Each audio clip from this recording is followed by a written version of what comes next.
बताइए। तो अगर तो अगर ये रूल आपको थोड़ा पहले पता होता, तो अब उस क्वेश्चन पे चलते हैं जो हमने अभी सॉल्व किया था 2018। अब आपका क्या ख्याल है इस क्वेश्चन के ऊपर? अगर आईबीक्यू ऐसे आते हैं और ये रूल अगर लगता है, तो अगर रूल के अनुसार क्वेश्चन सॉल्व किया होता, तो पहला था खाद्य के विकल्प अधिक होने के कारण जोखिम अधिक होते हैं।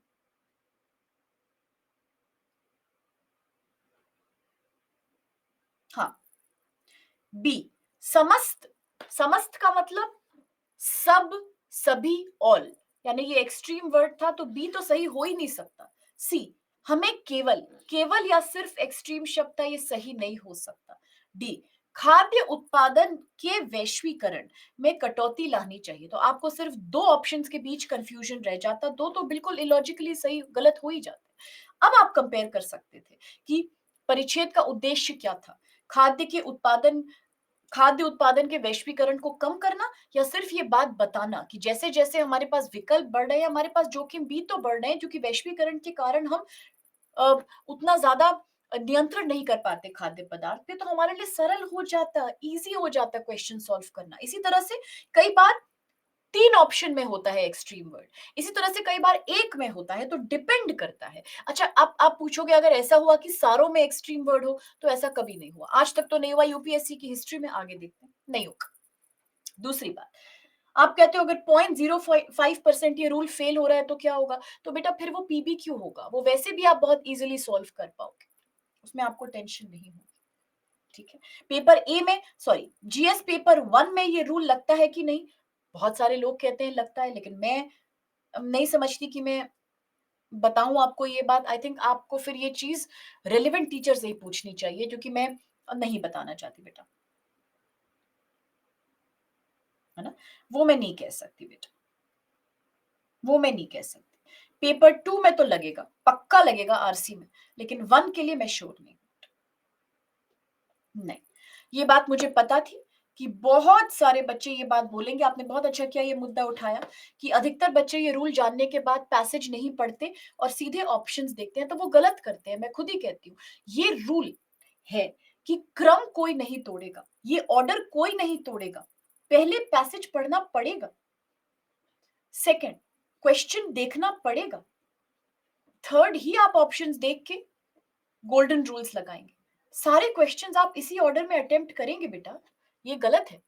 अगर ऐसा हो रहा है कि आपने अपने निर्धारित 15 प्रश्न कर लिए हैं 27 में से, और टाइम भाग रहा है और आपके पास बिल्कुल टाइम नहीं बचा, और फिर आपने कुछ ऐसे क्वेश्चंस देखे जहां ऐसा मौका मिल रहा है कि सारे एक्सट्रीम वर्ड है, तो फिर कर लीजिए, इमरजेंसी में कर लीजिए, हमें तो पास होने से मतलब है। लेकिन जो क्वेश्चंस आप सीरियसली अटेम्प्ट करेंगे 14-15, उसमें रूल यही रखिए कि पहले पैसेज देखें, फिर क्वेश्चन, फिर ऑप्शन, फिर गोल्डन रूल। क्योंकि शॉर्टकट से मैं विश्वास नहीं करती हूँ पैसेज को हल करने में। ये सीसैट पैसेज है, यहाँ कोई ना कोई कंफ्यूजन घुमावदार होता ही है पैसेज, तो इसीलिए बेटर है that you please see the passage, पहले पैसेज जरूर देखें। हाँ, बिल्कुल इमरजेंसी है, टाइम भाग रहा है, पेपर छूट रहा है, तो करिए, फिर पैसेज मत देखिए, गोल्डन रूल्स के हिसाब से सॉल्व कर सकते हैं। लेकिन क्योंकि सारे क्वेश्चन में गोल्डन रूल नहीं आते, किसी किसी में एक या दो में ही आते हैं, तो आपको ये मौका बार बार तो नहीं मिलेगा। हाँ, आती है। अब तो जीएस में ऐसा नहीं आता, इस साल से पैटर्न चेंज हो गया है, लेकिन सी सैट में अभी भी ऐसा ही आता है। शॉर्टकट, हाँ, बहुत अच्छी चीज नहीं है, लेकिन हाँ ये भी है कि अगर टोटल कॉम्प्रिहेंशन के सिर्फ 27 प्रश्न है आउट ऑफ 80, और आपको लग रहा है कि हाँ मैथ्स टफ है, टाइम हमें कम है, मुश्किल क्वेश्चंस है, तो कम से कम 14 थरोली कर लीजिए। बाकी बचे हुए में अगर ये रूल लग रहा है तो लगा लीजिए, बिना पैसेज पढ़े अगर आपको एक्सट्रीम वर्ड मिल रहे हैं तो डू इट, मैं मना भी नहीं करूंगी, क्योंकि अल्टीमेटली हमको पास होने से मतलब है। आप कर सकते, इमरजेंसी में आप आराम से यूज कर सकते हैं। हाँ, रीजनिंग और असर्शन में तो लगता है ये रूल, सिलोलॉजिज्म में तो लगता है, लेकिन अब सारे क्वेश्चंस में बेटा मैं श्योर नहीं हूँ। वो उसके लिए आई थिंक आपको मैथ्स वाली फैकल्टी से एक बार पूछ लेना चाहिए, रीजनिंग वाले टीचर से पूछ लेना चाहिए। हमेशा चार आते हैं, सीसैट में ऑप्शंस हमेशा चार आते हैं, चार से ज्यादा कभी नहीं आते, ए बी सी डी। ठीक है, तो गोल्डन रूल नंबर 1 क्लियर है। लेकिन एक बात याद रखिए बेटा कि गोल्डन रूल नंबर 1 ये किस पे लगता है हमेशा? कहां लगाना है हमेशा? विकल्पों, हमेशा ऑप्शंस में लगता है।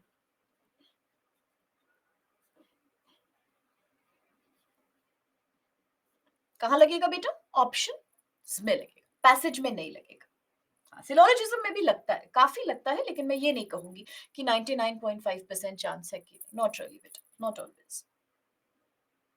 अब तो पैटर्न बदल गया इस साल से GS1 का, तो गेस वर्क अब नहीं चलता, तो सारे पता होंगे या सारे नहीं पता होंगे।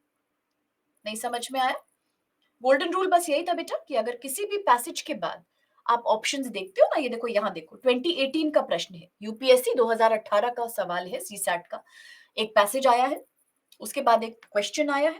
क्वेश्चन में 4 विकल्प हमेशा होते हैं, ABCD। इन विकल्पों में ABCD में से जिन जिन विकल्पों में एक्सट्रीम वर्ड का इस्तेमाल है, जैसे केवल, समस्त, सभी, कभी नहीं, कोई नहीं, हमेशा, प्रत्येक, हर एक, तो वो विकल्प गलत होते हैं। 99% गलत होते हैं, तो उनको काट दो, उन पे समय नष्ट मत करो, बाकी ऑप्शंस के बारे में सोचो। ठीक बात है? क्लियर है? गोल्डन रूल नंबर 1 क्लियर है? नहीं बेटा, सब में लगेगा। सारे रूल सब में लगेंगे, सारे रूल सब में लगेंगे, IBQ, PBQ, TBQ।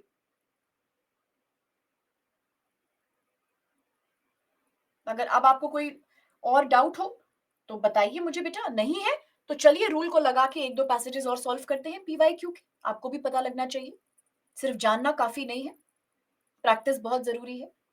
तो गोल्डन रूल नंबर 1 को यूज करते हुए कुछ पैसेजेस की प्रैक्टिस कर ले, पोल का इस्तेमाल करते हुए। क्या आप तैयार हो? मैं कोई जल्दीबाजी तो नहीं कर रही हूं आपके साथ? किसी को भी अगर लग रहा है कि मैं जल्दीबाजी कर रही हूं या हमें और स्लो जाना चाहिए तो बेटा बताइए, आप जरूर बताइए। क्लास आपका है और प्रत्येक का, हर एक बच्चे का ये राइट है कि क्लास उसके हिसाब से चले, और यही मेरा काम है कि हर एक के हिसाब से चलना चाहिए, कोई जबरदस्ती, कोई जल्दीबाजी नहीं। तभी पहले हम 3 लेक्चर करते थे, अब हमने 4 कर दिए। पिछले साल तक सिर्फ 3 क्लास होते थे CSAT RC के, अब हमने 4 कर दिए, यही सोच के कि जल्दीबाजी नहीं होनी चाहिए। अच्छा, रूल आपके सामने है, गोल्डन रूल नंबर 1 आपके सामने है। CSAT 2015 का ये पैसेज कृपया करके, दया करके हल करिए।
क्रश, क्रश का मतलब होता है बेटा डे केयर। डे केयर मतलब जहां कामकाजी माएँ, कामकाजी माता पिता अपने बच्चों को छोड़ जाते हैं रख रखाव, उनकी केयर के लिए, क्योंकि उनके पास समय नहीं होता।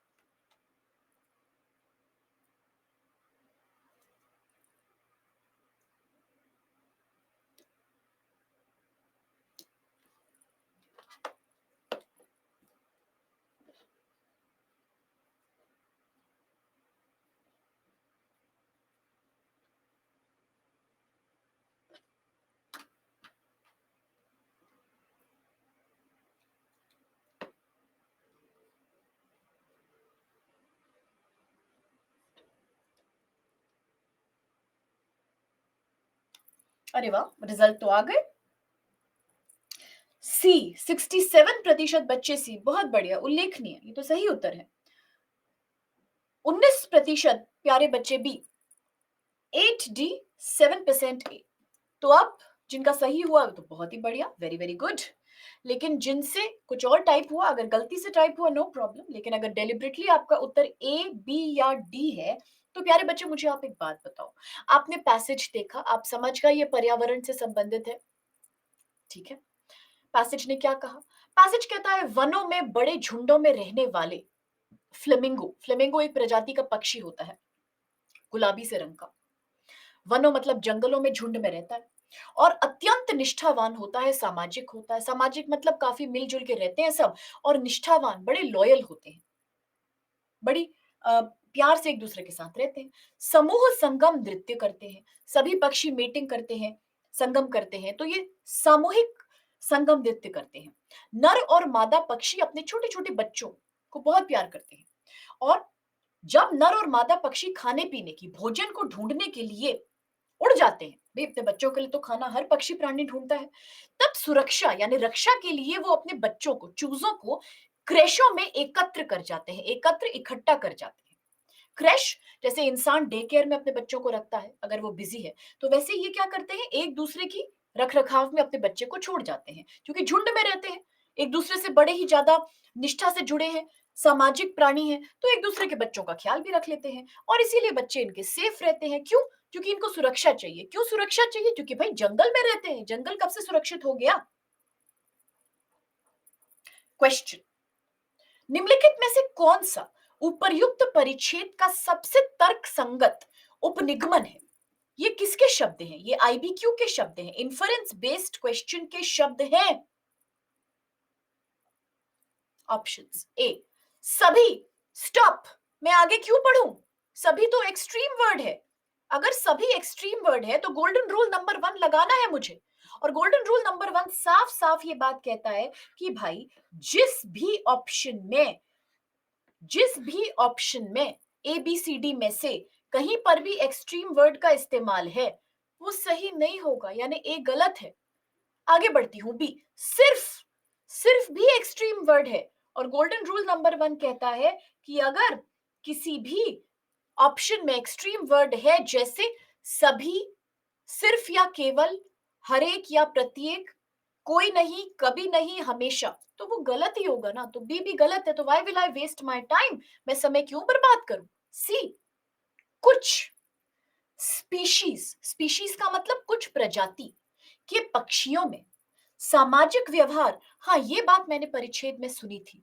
क्या सुनी थी? पहली लाइन देखिए, फ्लेमिंगो सामाजिक होते हैं, सामाजिक और अत्यंत निष्ठावान होते हैं, तो यानी कुछ स्पीशीज में सामाजिक व्यवहार विकसित करने की क्षमता होती है, जैसे फ्लेमिंगो, अतः वह अपने चूजों को, जैसे फ्लेमिंगो, सुरक्षा पूर्वक पालने के सामूहिक निर्णय अपना सकते हैं।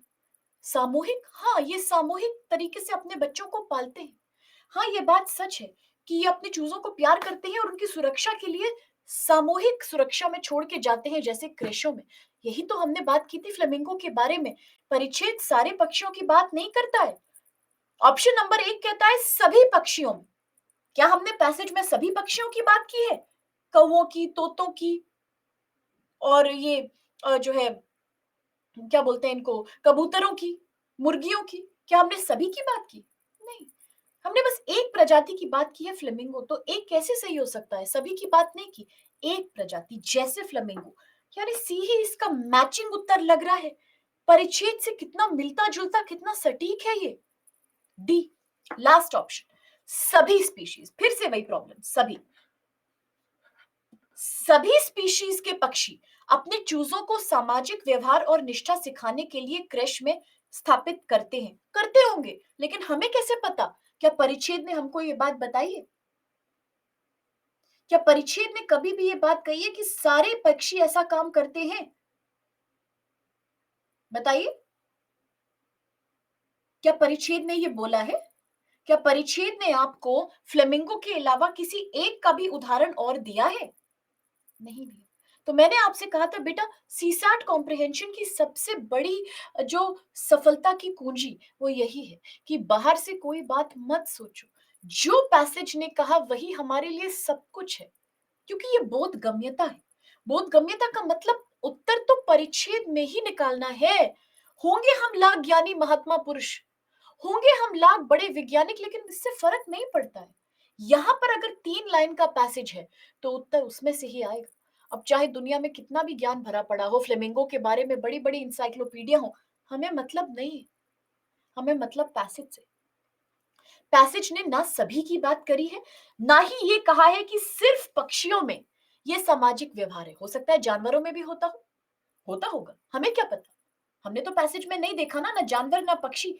ना सिर्फ पक्षी वाली बात सुनी है, ना सभी वाली बात सुनी है। सिर्फ एक ही बात की जानकारी हुई है।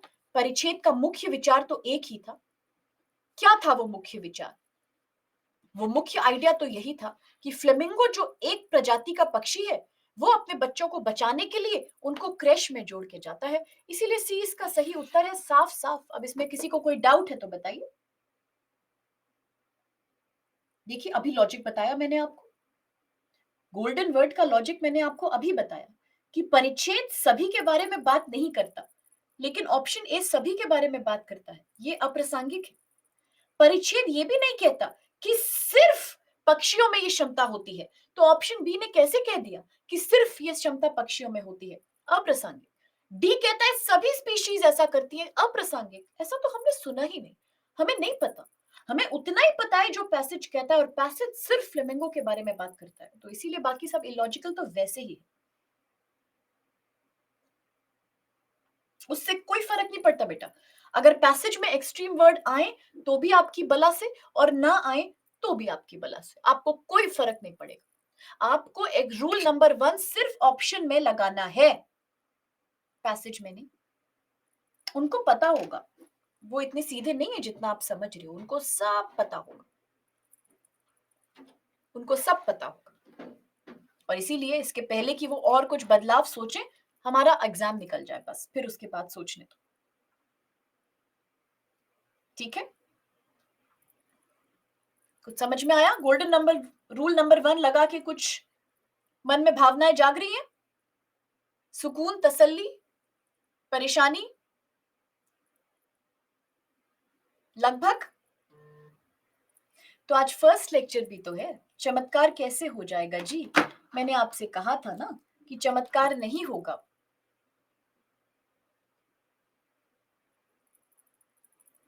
चमत्कार थोड़ी ना होगा। एक दिन में सब आ जाए तो फिर यूपीएससी किस बात की? टाइम लगेगा। लेकिन एक स्टेप लिया ना, अब एक और स्टेप लेके देखा।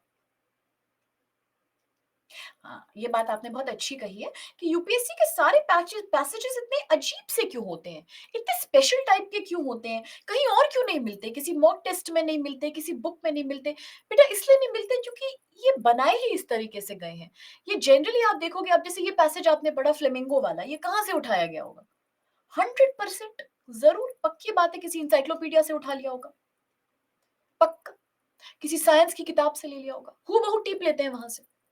इसीलिए हर किताब तो हम नहीं पढ़ सकते ना, तो ये बड़े अटपटे से होते हैं पैसेजेस। जनरली करंट अफेयर से उठा लेंगे, कहीं से भी ले लेंगे। इंडियन एक्सप्रेस से एक आर्टिकल आया, इकोनॉमिक टाइम्स में रोज एडिटोरियल आता है, 4 लाइन उठा ली, बना दिया पैसेज। मैं जब देती हूँ मॉक टेस्ट में भी यही काम करती हूँ, एडिटोरियल खोल के 4 4 लाइन उठा लेती हूँ। क्या करूँ? यूपीएससी के लेवल की तैयारी करनी है तो यही करना पड़ता है। Thank you so much. Option number C का मतलब क्या था? मतलब था बेटा कुछ स्पीशीज में, यानी कुछ प्रजातियों के पक्षियों में, कुछ प्रजातियों में कि कुछ पक्षियों में सामाजिक व्यवहार देखा गया। वो एक दूसरे के साथ मिलजुल के रहते हैं, सोशल होते हैं बहुत ज्यादा। और असुरक्षित विश्व में, उनका विश्व क्या है? जंगल। लिखा तो है वनों में। तो क्योंकि वो बहुत असुरक्षित जगह रहते हैं, जंगल में तो हर एक कोई दूसरे का शिकार करता फिरता है, तो इसीलिए वो अपनी प्रजातियों को सुरक्षित या जीवित रखने के लिए सामाजिक व्यवहार अपनाते हैं। इससे क्या होता है? जीवित बने रहने की विषमताएं बढ़ जाती हैं, यानी जीने के चांसेस बढ़ जाते हैं, उम्मीद बढ़ जाती है लंबे समय तक जिंदा रहने की। अगर ऐसा ना करें तो कोई आके ना उनको पकड़ लेगा ना, शिकार कर लेगा उनका। इससे कोई फर्क नहीं पड़ता। सब्जेक्ट से जुड़ा हुआ होगा तो भी वो थोड़ा अटपटा सा होता है। हो सकता है आपको जल्दी समझ में आए, लेकिन सीसैट थोड़ा अलग टाइप का ही होता है। चलो फिर, बहुत बढ़िया। गोल्डन रूल नंबर 1 पे ही एक और क्वेश्चन कर लेते हैं। सीसैट 2018 का ये पैसेज आपके सामने प्रस्तुत है।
अकेला रास्ता।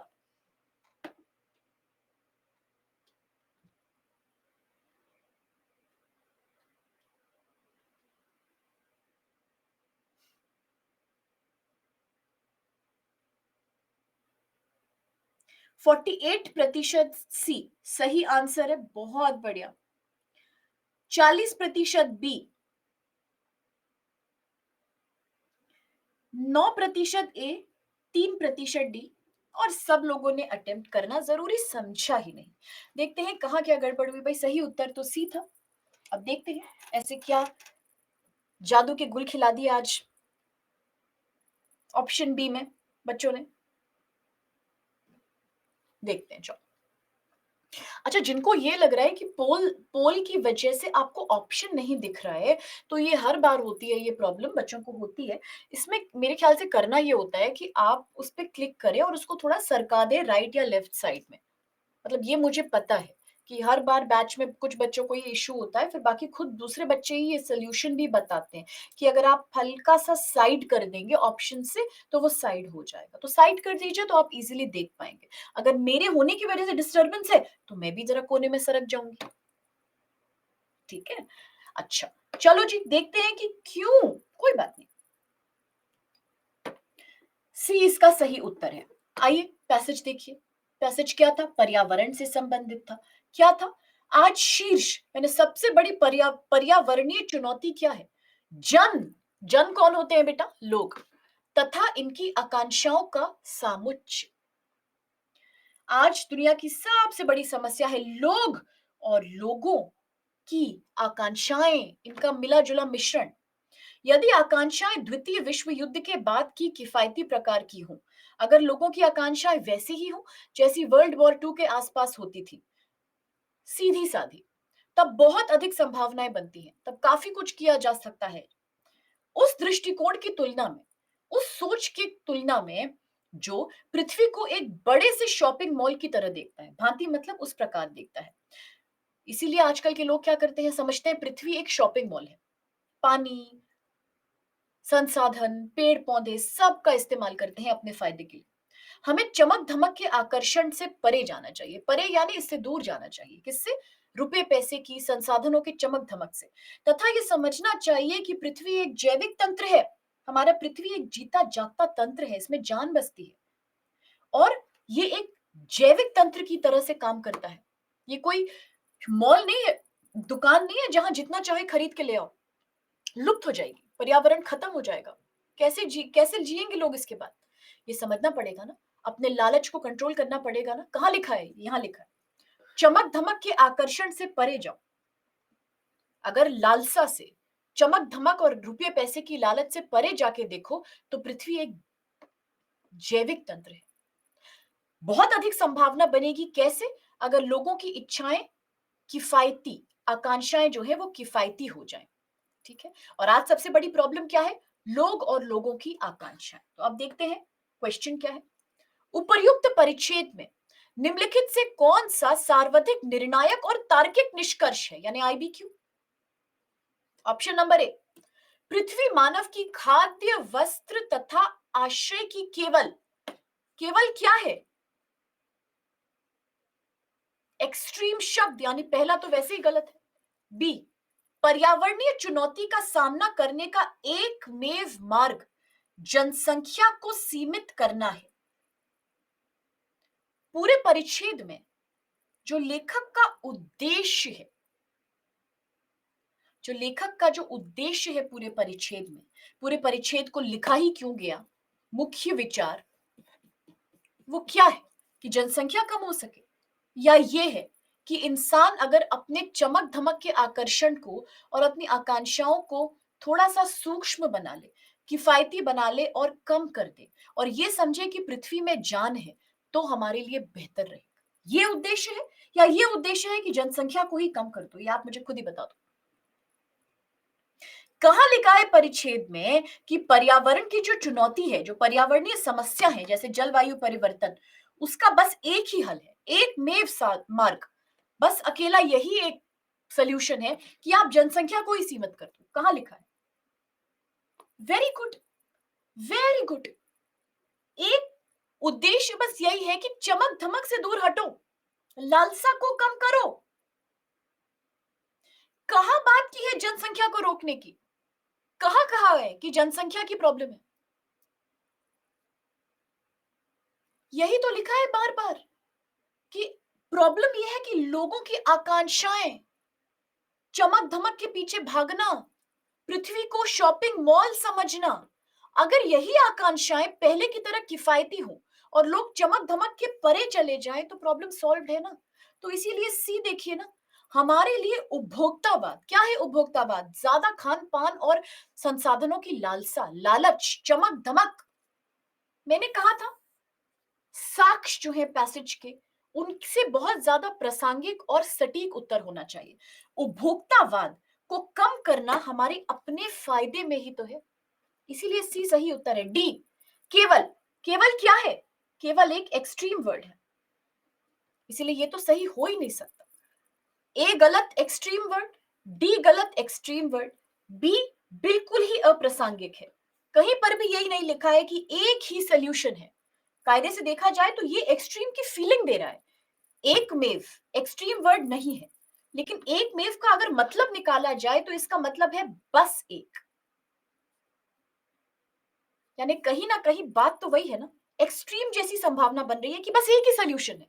ये तो पैसेज ने नहीं कहा, और जनसंख्या की तो बात ही नहीं करी कि इसको रोको। मुख्य विचार क्या है? चमक धमक और लालच को रोकना। जिस दिन ये रुक जाएगी, आप ये सोचो ना, मुझे इस बात का उत्तर दो कि लेखक ने ये क्यों लिखा? लेखक ने ये पैसेज क्यों लिखा? क्यों लिखा बताओ? उद्देश्य क्या है इस इंसान का ये लिखने के पहले? यही तो उद्देश्य है कि लोग अपनी लालसा कम करें, उपभोक्तावाद को कम करेंगे तो हमारे अपने ही तो हित में है, आकांक्षाओं को कम करेंगे तो अपना फायदा है। एग्जैक्टली इसीलिए सी इसका सबसे सटीक उत्तर है। सबसे अच्छा निष्कर्ष यही निकाला जा सकता है इन बातों को ध्यान में रख के कि भाई लालच कम करो, सीधी सादी जिंदगी जियो। अब इसमें कहा लग्जरी कम करो, अब इसमें कौन सा डाउट और समस्या बताइए?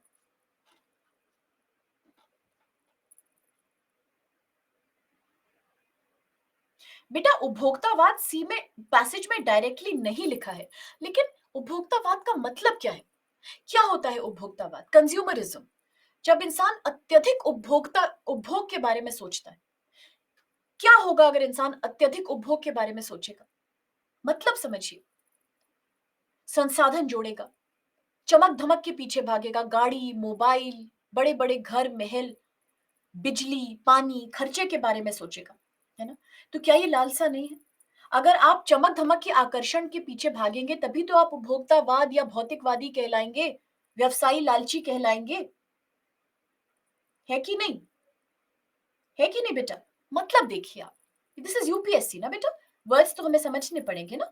ऐसे तो आप ये भी कह सकते हो कि इस तरह के जो वर्ड्स हैं आधारभूत, सहायक, ये भी तो पैसेज में नहीं है। तो क्या हो गया? हम तभी तो ऑप्शंस को ध्यान से पढ़ते हैं कि हम उनका मतलब समझ सके। आप समझ रहे हो ना बेटा मेरी बात? उपभोक्तावाद का मतलब ही होता है चमक धमक और लालच से दूर जाना। Is that clear? इसी बात पे बस 5 मिनट में आपका समय और लूंगी। अभी इजी लगेगा बेटा, और इजी लगेगा। ये बस पहला लेक्चर है। कल और फर्क आएगा, परसों और फर्क आएगा, 31 को आप एक बदले हुए इंसान मिलोगे मुझे। इसी लेक्चर में मैं आपसे पूछूंगी और आप बोलोगे कि नहीं ये तो बहुत इजी है मैम, ये तो हो जाएगा। और अगर आपने नहीं बोला तो मैं नहीं लूंगी अगला लेक्चर। ऐसे ही इतने सालों से एक्सपीरियंस के बाद ही आपको बोल रही हूँ बेटा, किसी भरोसे के आधार पर ही बोल रही हूँ। आपकी जिम्मेदारी बस इतनी है, लेक्चर को टाइम पे ज्वाइन कर लेना और बस जो हम कह रहे हैं उसको ध्यान से समझना। इससे ज्यादा आपको हेडेक नहीं लेना है, ये हेडेक हमारा है। Once you join the class, headache teacher का, आपका नहीं। आ जाएगा। कोई किताब मत खरीदो, एक्स्ट्रा किताब कभी मत खरीदो।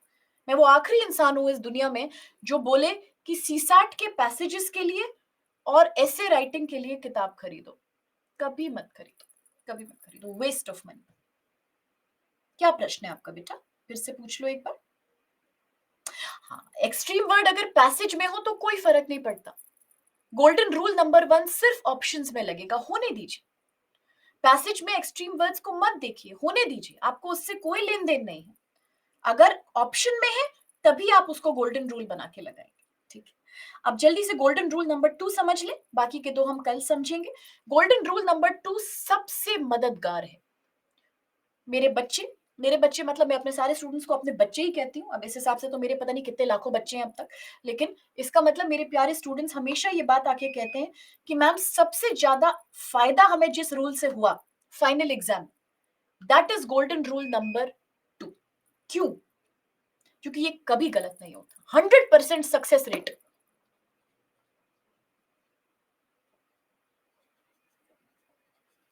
इस बात की गारंटी मेरी। क्या है golden rule number 2? According to golden rule number 2, ये भी ऑप्शंस पे लगेगा।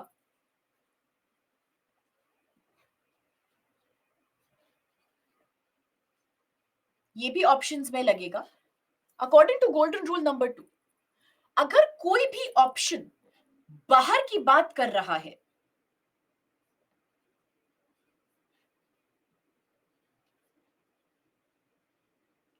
अगर कोई भी ऑप्शन बाहर की बात करता है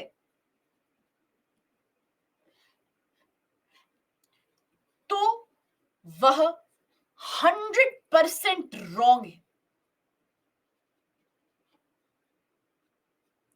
बाहर की बात का मतलब ये नहीं है, बाहर की बात का मतलब ये नहीं है कि आप ये बोलो कि आंसर एक है तो बाकी सब तो बाहर की बात करेंगे, नहीं।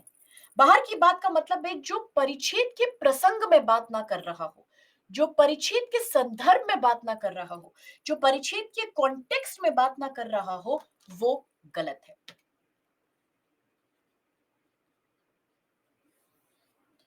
कॉन्टेक्स्ट के बाहर का ऑप्शन हमेशा गलत है।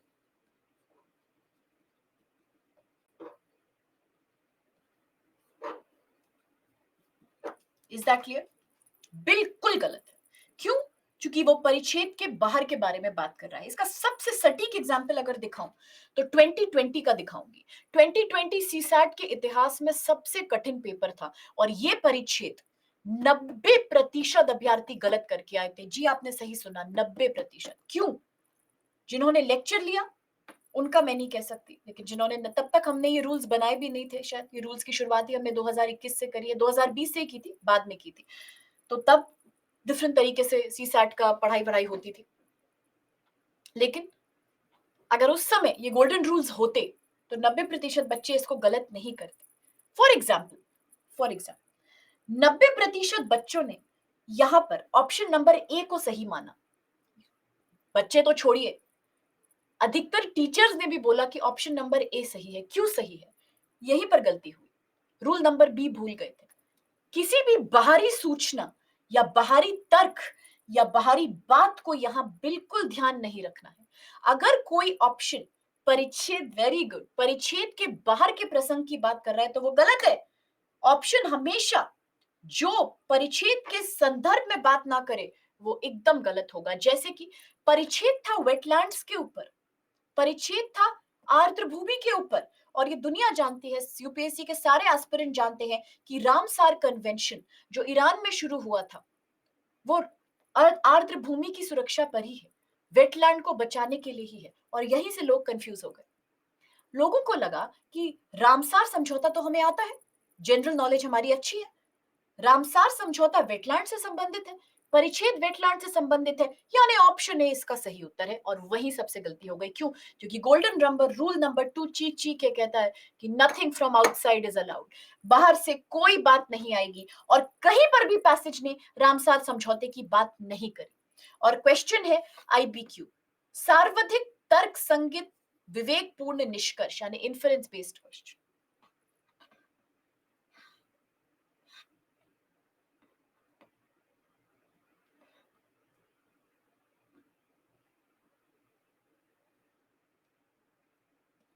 आप ट्राई करिए, पोल मैंने दे दिया, गलत भी हो गया तो कोई बात नहीं, लेकिन 100% लोग परेशान हो गए थे, मैच्योरिटी ने रामसार कन्वेंशन बोल दिया।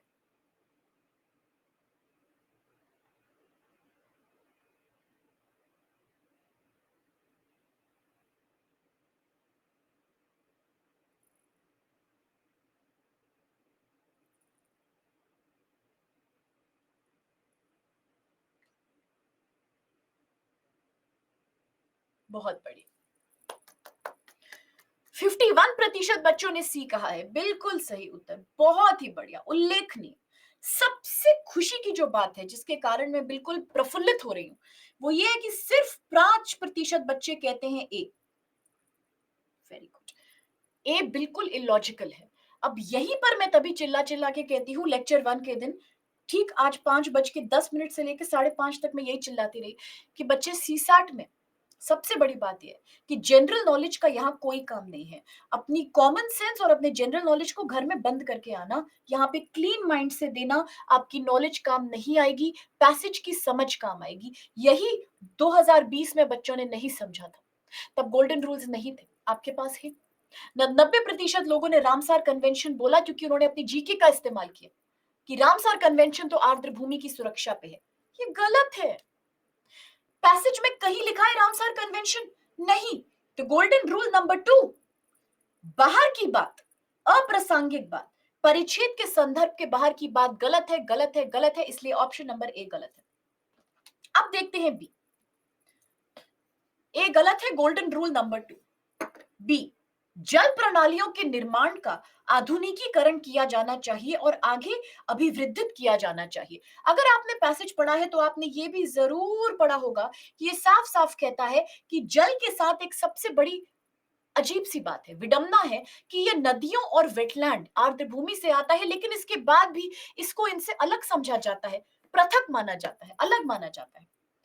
जल का प्रयोग एक वस्तु की तरह किया जाता है और लोग ये नहीं समझते कि जल प्राकृतिक पारिस्थितिक तंत्र का एक हिस्सा है, प्राकृतिक नदी और आर्द्र भूमि का एक हिस्सा है।